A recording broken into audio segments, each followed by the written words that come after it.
قرآن مجید سورہ بقرہ اللہ تبارک و تعالی نے ارشاد فرمایا یا ایھا الذین آمنوا کتب علیکم الصیام، اے ایمان والو تم پر روزے فرض کیے گئے، کما کتب علی الذین من قبلکم، اسی طرح جس طرح تم سے پہلے لوگوں پر فرض کیے گئے تھے، لعلکم تتقون، تاکہ تم پرہیزگار ہو جاؤ، متقی ہو جاؤ، اللہ سے ڈرنے والے بن جاؤ، گناہوں سے بچنے والے بن جاؤ، اپنی زندگی کو رب رسول کے احکامات کی روشنی میں گزارنے والے بن جاؤ۔ روزہ ایک پریکٹس ہے، ایک مجاہدہ ہے، ایک جد و جہد ہے۔ جد و جہد کس چیز کی؟ اللہ کی رضا کے مطابق اپنے آپ کو ڈھالنے کی جد و جہد۔ صوم کا لغوی معنی ہوتا ہے رک جانا، حلال رزق سامنے پڑا ہے، حلال مشروب سامنے پڑا ہے، حلال رشتہ بیوی کا موجود ہے، لیکن ان سب چیزوں سے حالت روزہ میں رکنا، اللہ کی رضا کے لیے رکنا، اس کا نام روزہ ہے۔ صوم کا معنی رکنے کے ہیں، پرہیز کرنے کے ہیں، بچنے کے ہیں۔ ہر چیز موجود ہے لیکن اللہ کا حکم نہیں ہے تو لہٰذا کھا نہیں سکتے۔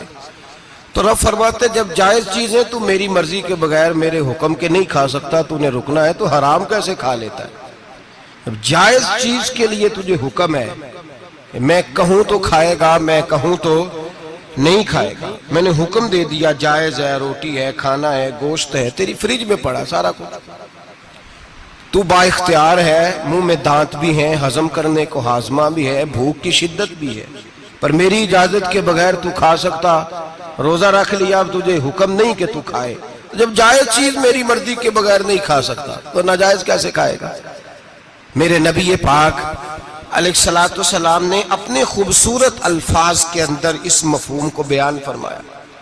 محبوب پاک صلی اللہ علیہ وسلم فرماتے جس نے جھوٹ نہیں چھوڑا، غیبت نہیں چھوڑی، برائی نہیں چھوڑی، اللہ کو اس کے بھوکے پیاسے رہنے کی کوئی ضرورت نہیں۔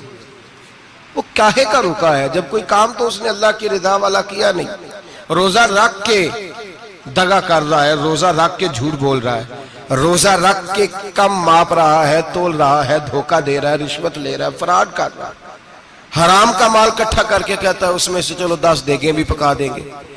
وہ بھائی جو کام اللہ نے تجھے کرنے کو حکم دیا تھا، جب تو وہ بجا ہی نہیں لا رہا، مقصد روزہ ہی تو حاصل، لعلکم تتقون۔ روزے کا مقصد یہ ہے کہ تو پرہیزگار ہو جائے۔ میرے نبی پاک علیہ الصلوۃ والسلام کی بارگاہ عالی مرتبت میں 2 عورتیں آئیں، یہ چیزیں کھا لو، کہنے لگی محبوبہ ہم نے روزہ رکھا ہوا ہے۔ فرمایا نہیں، تمہارا تو روزہ نہیں ہے، حضور رکھا ہوا ہے روزہ، سحری سے لے کر اب تک کچھ نہیں کھایا، شام تک بھی نہیں کھائیں گی۔ محبوب نے فرمایا ذرا کہہ تو کرو، الٹی تو کرو۔ کہہ کی تو ان کے حلق سے خون بھی نکلا اور گوشت کے لوتھڑے بھی نکلے، پھوٹیاں بھی نکلی۔